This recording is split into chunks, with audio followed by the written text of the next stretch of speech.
فإن طلقها فلا تحل له من بعد حتى تنكح زوجا غيره. الحمد لله وحده والصلاة والسلام على من لا نبي بعده وعلى آله وصحابه الذين أوفوا وعده. أما بعد فأعوذ بالله من الشيطان الرجيم. بسم الله الرحمن الرحيم. فإن طلقها فلا تحل له من بعد حتى تنكح زوجا غيره. صدق الله العظيم وبلغنا رسوله النبي الكريم. نحن على ذلك لمن الشاهدين والشاكرين والحمد لله رب العالمين. رب اشرح لي صدري ويسر لي أمري واحلل عقدة من لساني يفقهوا قولي. سبحانك لا علم لنا إلا ما علمتنا إنك أنت العليم الحكيم. اللهم صل على سيدنا ومولانا محمد وآله وصحبه وسلم كما تحب وترضى عدد ما تحب وترضى. انتہائی واجب الاحترام گرامی قدر سامعین، آج کی نشست کا عنوان ہے فقہ حنفی کا یہ مسئلہ ہے کہ اگر کوئی زبردستی کی طلاق لے تو وہ طلاق واقع ہو جاتی ہے۔ یہ فقہ حنفی کا مسئلہ ہے۔ اس مسئلہ پر بعض حضرات نے اعتراض کیا کہ یہ مسئلہ جو ہے یہ ان کا درست نہیں ہے۔ جہاں تک یاد رکھے، ایک ہوتا ہے اختلاف، ایک ہوتی ہے مخالفت۔ اختلاف کی تو گنجائش شریعت میں موجود ہے، لیکن مخالفت کی گنجائش موجود نہیں ہے۔ اختلاف ہوتا ہے دلائل کی بنیاد پر اور تصحیح صحیح نیت کے ساتھ، اس کو اختلاف کہتے ہیں۔ اور مخالفت میں کیا ہوتا ہے کہ اس میں اعتراض برائے اعتراض ہوتا ہے، نیت صحیح نہیں ہوتی، چاہے دلیل ہو یا نہ ہو۔ تو یہ مسئلہ جو ہے کہ زبردستی کی طلاق، جس کو طلاق المکرہ ہی کہتے ہیں، یہ واقع ہوتی ہے کہ نہیں ہوتی؟ تو احناف کا مسلک یہ ہے کہ یہ طلاق واقع ہو جاتی ہے۔ اگر کسی کو علمی اختلاف ہے تو وہ کر سکتا ہے، لیکن اس وجہ سے فقہاء احناف پر بدزبانی کرنا اور علماء اہل سنت پر لعن طعن کرنا یہ سلف صالحین کا منہج نہیں ہے، نہ ہی علماء کا یہ طرز ہے۔ تو اختلاف کی گنجائش ہے، لیکن ایک نئے مرزا ابھی اٹھے ہیں کچھ ہی عرصے سے، انجینئر علی مرزا، تو اس نے اس مسئلے میں بڑی بکواس کی اور یہاں تک اس نے کہا کہ جو علماء جو ہے وہ 3 طلاقوں، یہ طلاق المکرہ جو زبردستی طلاق کے واقع ہونے کے قائل ہیں، کہتے ہیں ان کو زبردستی کمرے میں بند کر دو اور ان سے گن پوائنٹ پہ طلاقیں لو، تو پھر یہ اپنا جو ہے وہ بتائیں گے کہ طلاق واقع ہوتی ہے کہ نہیں ہوتی۔ تو اندازہ فرمائیں استغفر اللہ معاذ اللہ کتنی بےہودہ بات اس نے یہ کی ہے، اور یہ بات کہاں تک جاتی ہے؟ اس بات کے ضمن میں اس نے مرفوع احادیث کا خیال نہیں کیا کہ نبی پاک صلی اللہ علیہ وسلم نے اس کو جائز رکھا، صحابہ کرام نے اور تابعین تبع تابعین نے اور احناف علماء نے، اور اس کو جائز قرار دیا ہے، تو اس کا فتویٰ معاذ اللہ ان سب پر جا رہا ہے۔ تو یہ اصل میں جاہل آدمی ہے، اگر اس کے علم میں ہوتا تو یہ ایسا نہ کرتا۔ تو اس لیے جاہل جو ہے وہ اپنی جہالت کی وجہ سے گمراہی کے گڑھوں میں اور گمراہی کی وادیوں میں گم ہوتا ہے، وہ ہدایت کا راستہ نہیں پاتا۔ ایسے آدمی کے لیے یہ نہیں ہے کہ وہ مجدد بنتا پھرے اور مفتی بن جائے اور لوگوں کو اپنی طرف بلاتا ہے، دعوت دے۔ ایسے آدمی کو چاہیے کہ وہ اپنا کاروبار کرے، نقشے بنائے، گھروں کے نقشے بنائے، واش روم کے نقشے بنائے، اور جس چیز کے نقشے بنانے ہیں وہ بناتا پھرے، جو اس کا کام ہے۔ تو دین میں خام خواہ جو ہے وہ پنگا لے رہا ہے۔ اس کی مثال تو وہی ہے کہ حدیث میں آتا ہے کہ قیامت کے قریب لوگ آئیں گے اور جاہلوں کو اپنا سردار بنا لیں گے، ان سے مسئلہ پوچھیں گے، تو وہ جاہل جو ہیں وہ فتویٰ دیں گے، خود بھی گمراہ ہوں گے، دوسروں کو بھی گمراہ کریں گے۔ تو اس کی اس سے زیادہ کوئی اوقات نہیں ہے کہ یہ خود بھی گمراہ ہو رہا ہے اور چند ایک جو 2-4 آدمی اس کے ساتھ جڑے ہوئے ہیں وہ بھی گمراہی کی وادیوں کی سیر کر رہے ہیں۔ تو اللہ تعالیٰ سے ہم دعا کرتے ہیں کہ اللہ تعالیٰ اس کو بھی ہدایت دے، اور اس کے جو ماننے والے ہیں اس کو بھی اللہ تعالیٰ ہدایت دے اس صراط مستقیم کی طرف۔ اللہ جل شانہ اس کو ہدایت عطا فرمائے، ہماری دعا یہی ہے۔ تو بہرحال اس کی جو جیسا کہ میں نے پہلے بھی ویڈیو میں عرض کیا، اس کی گالیوں کا تو جواب ہم نہیں دیں گے، تو ہم صرف علمی حد تک جو ہے وہ مسئلہ بیان کریں گے کہ اہل سنت والجماعت میں یہ جو مسئلہ احناف کا مسئلہ تواتر کے ساتھ چلا آ رہا ہے، اس مسئلے پر بہت سارے دلائل موجود ہیں جن ایک پیش کروں گا۔ سب سے پہلے علامہ ابو بکر جساس رحمۃ اللہ علیہ نے احکام القرآن میں اس پر دلائل نقل کیے ہیں، اور امام طحاوی رحمۃ اللہ علیہ نے اس پر دلائل قائم کی ہیں، اور محدثین نے مفسرین نے اس پر قرآنی آیات سے بھی استدلال کیا ہے، اور احادیث مرفوعہ سے، احادیث موقوفہ سے اور احادیث مقطوعہ سے اس پر جو ہے وہ دلائل قائم کیے ہیں کہ زبردستی کی طلاق واقع ہو جاتی ہے، جن میں ایک جو میں نے قرآن پاک کی آیت پڑھی سورہ بقرہ کی آیت نمبر 230، اس میں اللہ جل شانہ فرما رہے ہیں فَإِن طَلَّقَهَا فَلَا تَحِلُّ لَهُ مِن بَعْدُ حَتَّى تَنكِحَ زَوْجًا غَيْرَهُ، کہ اگر اس مرد نے اپنی بیوی کو طلاق دے دی، یعنی 3 طلاقیں دے دی، کیونکہ پیچھے 2 طلاقوں کا سلسلہ چل رہا ہے تو یہاں تیسری طلاق کا ذکر ہے، تو خیر 3 طلاقوں کا میرا موضوع نہیں ہے، اس میں یہ بات ثابت کرنی ہے کہ اگر مرد نے طلاق دے دی، یہاں اس آیت مبارکہ میں طلاق کو مرد کی طرف منسوب کیا گیا ہے کہ اگر اس نے طلاق دے دی تو وہ طلاق واقع ہو جائے گی۔ اب اس آیت میں اللہ جل شانہ نے اس میں کوئی فرق نہیں کیا کہ وہ زبردستی طلاق دے یا وہ اپنی مرضی سے طلاق دے، اس آیت میں مطلقاً اس کو رکھا ہے کہ جس طرح بھی طلاق دی جائے گی تو وہ طلاق واقع ہو جائے گی۔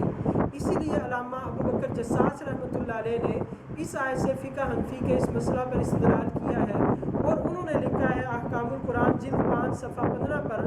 وہ فرماتے ہیں اس آیت کو نقل کرنے کے بعد فرماتے ہیں وَلَمْ يُفَرِّقْ بَيْنَ طَلَاقِ الْمُكْرَهِ وَالطَّائِرِ، کہ اللہ تعالیٰ نے اس میں طلاق المکرہ زبردستی کی طلاق میں اور اپنی مرضی سے دی گئی طلاق میں کوئی فرق نہیں کیا، تو جب اللہ جل شانہ نے فرق نہیں کیا اور مطلق رکھا ہے، یعنی جس طرح بھی طلاق دے گا تو وہ طلاق واقع ہوگی، اور ضابطہ یہ ہے المطلق یجری علی اطلاقہ، مطلق جو ہے وہ اپنے اطلاق پر ہی جاری ہوتا ہے، تو اس کا حکم جو ہے وہ مطلق والا۔ تو اس آیت مبارکہ سے اب یہ مسئلہ بالکل واضح طور پر سمجھ میں آ گیا کہ جب اس نے طلاق دی تو طلاق واقع ہو جائے گی۔ اور یہاں ایک بات یاد رکھیں کہ جو رشتے الفاظ سے جڑتے ہیں وہ الفاظ سے ٹوٹ جاتے ہیں۔ اب یہ رشتہ جو ہے الفاظ کا رشتہ ہے تو الفاظ سے ٹوٹ جائے گا، اس میں نیت کا دخل نہیں ہوتا، جب صریح الفاظ بول دیے جائیں تو اس میں نیت کا دار و مدار نہیں ہوتا، ارادے کا اس میں دخل نہیں ہوتا، الفاظ پر حکم لگتا ہے۔ تو اس آیت مبارکہ سے ایک تو یہ مسئلہ ثابت کیا، اور اسی طرح 2 آیتیں اور بھی انہوں نے نقل کی ہیں، فی الحال ابھی میں ان کو نقل نہیں کرتا، وہ انشاءاللہ پھر اس میں تفصیلی، کیونکہ میں یہ چاہ رہا ہوں کہ مختصر ذرا کلپ بنے۔ تو ایک آیت مبارکہ انہوں نے یہ نقل فرمائی، اور اس سے میں نے آپ کو عرض کر دیا کہ جس طرح طلاق کا ثبوت ملتا ہے۔ پھر احادیث میں اگر ہم دیکھتے ہیں نبی پاک صلی اللہ علیہ وسلم کی احادیث مرفوعہ میں 3 طلاق زبردستی کی طلاق کے بارے میں کیا چیز منقول ہے، تو حدیث پاک میں آتا ہے، جس کو علامہ ابن جوزی رحمۃ اللہ علیہ نے تحقیق فی احادیث الخلاف میں حدیث نمبر 1713 میں انہوں نے یہ حدیث نقل کی ہے۔ اس میں یہ فرماتے ہیں عن رجل من اصحاب النبی صلی اللہ علیہ وسلم، کہ ایک صحابی سے منقول ہے، ان رجلا، انہوں نے سند نقل کیا، سند میں یہاں نہیں بیان کر رہا، ان رجلا کان نائما مع امرأته فقامت فاخذت سکینا وجلست على صدوره ووضعت سکین على حلقه وقالت له طلقني او لأذبحنك فناشدها الله فأبت فطلقها ثلاثا، کہ ایک عورت اپنے خاوند، جب اس کا خاوند سویا ہوا تھا تو وہ اس نے چھری پکڑی اور اس کے اوپر بیٹھ کی اور کہنے لگی کہ تو مجھے جو ہے وہ 3 طلاقیں دے دے ورنہ میں تجھے ذبح کر دوں گی۔ اس نے اللہ کی قسم دی لیکن وہ عورت نہیں مانی، تو خیر اس نے 3 طلاقیں اس کو دے دی۔ اب یہ زبردستی کی طلاق ہے، گن پوائنٹ پر طلاق لی جا رہی ہے۔ تو اب دیکھیں اس کا حکم کیا ہے، تو فذکر ذالک لرسول اللہ صلی اللہ علیہ وسلم، تو آپ صلی اللہ علیہ وسلم کے پاس یہ مسئلہ پیش کیا گیا، تو آپ صلی اللہ تعالیٰ علیہ وسلم نے اس طلاق کو جائز قرار دیا اور فرمایا فقال لا قیلولۃ فی الطلاق، کہ اب یہ طلاق واقع ہو گئی ہے، اس کو ختم نہیں کیا جا سکتا۔ تو یہ دیکھیں کتنی واضح حدیث ہے کہ نبی پاک صلی اللہ علیہ وسلم نے زبردستی کی طلاق کو جو ہے وہ جاری رکھا۔ تو اب اس حدیث میں واضح ثبوت مل گیا۔ اب دوسری حدیث سیدنا ابو ہریرہ رضی اللہ تعالیٰ عنہ سے مروی ہے، جو سنن ترمذی جلد 3 صفحہ 496 پر اور حدیث نمبر 1191۔ سیدنا ابو ہریرہ رضی اللہ تعالیٰ عنہ فرماتے ہیں کہ نبی پاک صلی اللہ علیہ وسلم نے ارشاد فرمایا کل طلاق جائز الا طلاق المعتوہ المغلوب علی عقلہ، کہ ہر طلاق واقع ہو جاتی ہے مگر اس شخص کی طلاق جس کی عقل جو ہے وہ زائل ہو گئی ہو تو اس کی طلاق واقع نہیں ہوتی۔ تو نبی پاک صلی اللہ تعالیٰ علیہ وسلم کا یہ فرمان عالی شان بھی بالکل اس پر واضح ہے کہ اگر زبردستی طلاق دی جائے تو وہ طلاق جائز اور واقع ہو جاتی ہے۔ تو یہ دوسری حدیث مرفوع حدیث میں نے پیش کی، اور علامہ ابوبکر جساس رحمہ اللہ نے تیسری حدیث ایک اور حدیث نقل کی ہے جس سے انہوں نے زبردستی کی طلاق کو کے واقع ہونے پر استدلال کیا ہے، اور اسی طرح امام طحاوی رحمۃ اللہ علیہ نے بھی اس سے استدلال کیا ہے۔ وہ حدیث لمبی ہے تھوڑی سی، جس کو امام مسلم رحمۃ اللہ علیہ نے صحیح مسلم میں نقل فرمایا ہے۔ صحیح مسلم میں 4740 نمبر حدیث ہے، اس میں روایت کیا ہے کہ حضرت حذیفہ بن یمان رضی اللہ تعالیٰ عنہ فرماتے ہیں کہ میں جنگ بدر میں شریک ہونا تھا، لیکن میرے شریک نہ ہونے کی وجہ یہ ہے کہ میں اور میرا باپ حسین باہر نکلے ہوئے تھے، ہمیں کفار قریش نے گرفتار کر لیا۔ کفار قریش نے گرفتار کر لیا، انہوں نے کہا کہ تم محمد صلی اللہ علیہ وسلم کے پاس جانا چاہتے ہو؟ تو ہم نے کہا کہ نہیں، ہمارا جو ہے وہ مدینے کا ارادہ ہے۔ تو پھر انہوں نے ہم سے قسم لی اور عہد و پیمان لیا زبردستی کہ ٹھیک ہے، اگر تم ہمیں قسم دے دو کہ تم محمد صلی اللہ علیہ وسلم کے پاس نہیں جا رہے، یعنی مراد یہ تھی کہ جنگ کی کوئی ایسی صورت ہو تو تم ان کے ساتھ مل کے جو ہے وہ قتال نہیں کرو گے، ان کا ساتھ نہیں دو گے۔ تو کہتے ہیں کہ ہم نے جو ہے وہ زبردستی انہوں نے عہد لیا، ہم نے وہ ان کو عہد دے دیا۔ اب جب ہم مدینہ آئے اور بدر میں نبی پاک صلی اللہ علیہ وسلم جانے لگے تو ہم نے یہ نبی پاک صلی اللہ علیہ وسلم کے سامنے بات رکھی، تو آپ صلی اللہ علیہ وسلم نے فرمایا کہ ٹھیک ہے، پھر تم ہمارے ساتھ جنگ میں شریک نہ ہو، بلکہ جو مشرکین نے تم سے زبردست عہد لیا تھا، زبردستی عہد لیا تھا، تم اس عہد کو پورا کرو۔ تو وہ فرماتے ہیں کہ فَأَثْبَتَ النَّبِيُّ صلی اللہ علیہ وسلم احلاف المشرکین ایاہم علی وجہ الاقرار، کہ آپ صلی اللہ علیہ وسلم نے جو زبردستی عہد لیا گیا تھا، قسم لی گئی تھی، اس کو آپ صلی اللہ علیہ وسلم نے برقرار رکھا اور اس کو جائز قرار دیا کہ یہ جائز سے مراد یہ یعنی نافذ ہوگا۔ تو فرماتے ہیں وَجَعَلَهَا كَيَمِينِ الطَّوْعِ فَإِذَا ثَبَتَ ذَلِكَ فِي الْيَمِينِ فَالطَّلَاقُ وَالْعِتَاقُ وَالنِّكَاحُ مِثْلُهَا۔ تو جب زبردستی کا عہد جب واقع ہو جاتا ہے تو وہ فرماتے ہیں کہ اسی طرح جو ہے وہ قسم بھی ہے، وہ آزاد کرنا بھی ہے، وہ طلاق بھی ہے، وہ نکاح بھی ہے۔ تو یعنی زبردستی کی طلاق بھی واقع ہوگی، نکاح بھی واقع ہوگا، اور غلام کو آزاد کرنا بھی واقع ہوگا۔ لِأَنَّ أَحَدًا لَمْ يُفَرِّقْ بَيْنَهُمَا، کیونکہ کسی نے ان چیزوں کے درمیان فرق نہیں کیا۔ تو اس صحیح حدیث، صحیح مسلم کی حدیث سے بھی یہ مسئلہ ثابت ہوتا ہے کہ طلاق جو ہے، طلاق المکرہ، یہ واقع ہو جاتی ہے۔ پھر نبی پاک صلی اللہ علیہ وسلم کی ایک اور حدیث سنن نبی داود میں جلد 2 صفحہ 255 پر اور حدیث نمبر 2196 میں نبی پاک صلی اللہ علیہ وسلم نے ارشاد فرمایا کہ 3 چیزیں ایسی ہیں کہ جو واقع ہو جاتی ہیں، سنجیدگی کے ساتھ کی جائے یا مذاق میں کی جائے تو وہ واقع ہو جاتی ہیں۔ ثلاث جدہن جد وہزلہن جد النکاح والطلاق والرجعۃ، کہ 3 چیزیں واقع ہو جاتی ہیں، اس میں نکاح ہے، طلاق ہے اور رجوع کرنا ہے، اور ایک روایت میں آتا ہے غلام کو آزاد کرنا ہے۔ تو دیکھیں یہ بھی واضح حدیث، اس سے بھی یہ حکم معلوم ہوتا ہے کہ زبردستی کی طلاق واقع ہو جاتی ہے۔ تو یہ احادیث مرفوعہ سے میں نے یہ مسئلہ عرض کیا نبی پاک صلی اللہ علیہ وسلم سے، اور پھر نبی پاک صلی اللہ علیہ وسلم کے بعد صحابہ کرام سے بھی یہ مسئلہ ثابت ہے۔ سیدنا عمر بن خطاب رضی اللہ تعالیٰ عنہ کے پاس ایک مسئلہ لایا گیا کہ ایک عورت، جیسا کہ مرفوع حدیث میں آتا ہے، اس نے زبردستی طلاق لی اپنے خاوند سے۔ یہی مسئلہ، اسی طرح کا مسئلہ حضرت عمر رضی اللہ تعالیٰ عنہ کے زمانے میں آیا، اور انہوں نے کہا جی یہ میری بیوی نے مجھ سے زبردستی طلاق لی ہے، تو اب اس کے بارے میں کیا حکم ہے؟ حدیث لمبی ہے۔ فطلقها ثلاثا، اس نے 3 طلاقیں دیں۔ فرفع ذلك الى عمر رضی اللہ تعالیٰ عنہ فارسل الیہا فشتمها فقال ما حملك على ما صنعت قالت بغضی ایاہ فامضى طلاقها۔ تو جب اس عورت سے نبی حضرت عمر رضی اللہ تعالیٰ نے پوچھا کہ تو نے یوں کیوں کیا، زبردستی اس سے طلاق لی،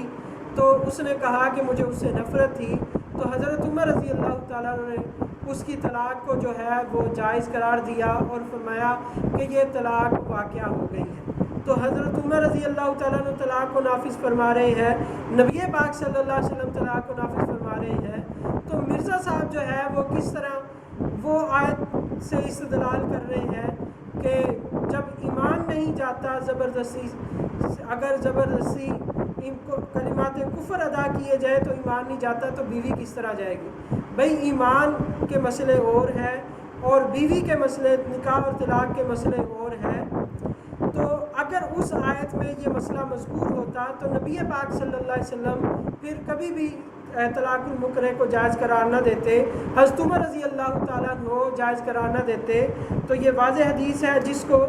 امام سعید بن منصور رحمۃ اللہ علیہ نے اپنی کتاب میں سنن سعید بن منصور میں اپنی سند کے ساتھ نقل فرمایا ہے۔ تو اسی طرح سیدنا علی المرتضیٰ رضی اللہ تعالیٰ عنہ سے روایت مروی ہے، وہ فرماتے ہیں مصنف ابن ابی شیبہ میں کل طلاق جائز الا طلاق المعتوہ، کہ ہر طلاق واقع ہو جاتی ہے لیکن معتوہ یعنی جس کی عقل کام نہ کرے اس کی طلاق واقعہ نہیں ہوتی۔ تو اس کو بھی جو ہے اس سے بھی یہی استدلال ہوتا ہے کہ زبردستی کی طلاق واقعہ ہو جاتی ہے۔ مصنف ابن ابی شیبہ میں یہ روایت موجود ہے، اور مصنف عبدالرزاق میں انہوں نے باب قائم کیا باب طلاق الکرہ، زبردستی کی طلاق واقعہ ہو جاتی ہے۔ تو اس میں انہوں نے سیدنا علی المرتضیٰ رضی اللہ تعالیٰ عنہ کے اس فرمان سے جو ہے وہ استدلال کیا کہ کل طلاق جائز الا طلاق المعتوہ، کہ ہر طلاق جو ہے وہ واقعہ ہو جاتی ہے مگر معتوہ کی طلاق واقعہ نہیں ہوتی۔ تو انہوں نے بھی اس سے یہی استدلال کیا۔ پھر اس کے بعد جو ہے وہ حضرت عمر بن عبدالعزیز رحمۃ اللہ علیہ کے زمانے میں یہ مسئلہ پیش آیا کہ ایک عورت نے زبردستی طلاق لی تھی گن پوائنٹ پر، تو وہ مسئلہ حضرت عمر بن عبدالعزیز رحمہ اللہ کے پاس آیا،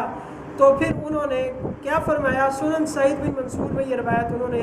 اپنی سند کے ساتھ نقل کی ہے، فَأَمَّا طلاق فقد مضى، تو انہوں نے بھی یہی فرمایا کہ طلاق جو ہے وہ واقعہ ہو چکی ہے۔ اسی طرح سنن سعید بن منصور میں انہوں نے اپنی سند کے ساتھ بہت سارے آثار نقل فرمائے ہیں، جس میں ابراہیم نخعی رحمۃ اللہ علیہ سے انہوں نے یہ نقل فرمایا، جو بہت بڑے محدث اور فقیہ ہیں، کوفہ کے امام تھے، جو مرکز علم اور رشد و ہدایت تھا۔ تو انہوں نے بھی فرمایا انہ کان یرا طلاق المکرہ جائزا، کہ طلاق المکرہ زبردستی کی طلاق واقعہ ہو جاتی ہے۔ عامر بن شراحیل الشعبی رحمۃ اللہ علیہ جو تابعین میں جن کا شمار ہوتا ہے، تو انہوں نے بھی فرمایا کہ طلاق زبردستی کی طلاق واقعہ ہو جاتی ہے۔ سنن سعید بن منصور میں یہ انہوں نے روایات نقل فرمائی، اور اسی طرح مصنف ابن ابی شیبہ میں انہوں نے ایک پورا باب قائم کیا، باب من کانا یرا طلاق المکرہ جائزا، کہ زبردستی کی طلاق واقعہ ہو جاتی ہے۔ اس میں حضرت شعبی سے، ابراہیم نخعی سے، سعید بن مسیب رحمۃ اللہ علیہ سے، اور شریح رحمۃ اللہ علیہ سے، اور ابو قلابہ سے انہوں نے یہ چیزیں نقل فرمائیں کہ یہ طلاق واقعہ ہو جاتی ہیں۔ اب یہ صحابہ، تابعین، تبع تابعین جو ہے وہ فرما رہے ہیں کہ طلاق واقع ہو جاتی ہے، اور امام شافعی رحمۃ اللہ علیہ کا ایک قول یہ ہے کہ وہ فرماتے ہیں کہ اگر کوئی بادشاہ کسی کو طلاق زبردستی طلاق لے تو وہ واقعہ ہو جائے گی۔ تو اب یہ دیکھیں، یہ سارے دلائل میں نے اختصاراً عرض کر دیے۔ اب اس پر جو انجینئر علی مرزا، پتہ نہیں اس کے اندر مرزا کی روح آ گئی ہے کہ جو وہ تمام ان حضرات پر کس طرح تبرہ کر رہا ہے۔ تو بہرحال میں نے اس مسئلے کو جو ہے وہ دلائل کی روشنی میں آپ حضرات کے سامنے رکھ دیا ہے۔ اللہ جل شانہ سے دعا ہے کہ اللہ تعالی ہم سب کو دلائل پر چلنے کی توفیق نصیب فرمائے۔ اور یہاں ایک بات یاد رکھیں، اہل سنت والجماعت احناف کے جمیع مسائل متواتر ہے، اور جو مسئلہ متواتر ہو اس پر احادیث، اور جو مسئلے پر جو احادیث منقول ہے وہ اصولی طور پر صحیح ہے اور ثابت ہے، اور اہل سنت والجماعت احناف کی مخالفت کرنا یہ کتاب و سنت اور اجماع کی مخالفت کرنا ہے۔ اللہ تعالی ہم سب کو اس کی مخالفت سے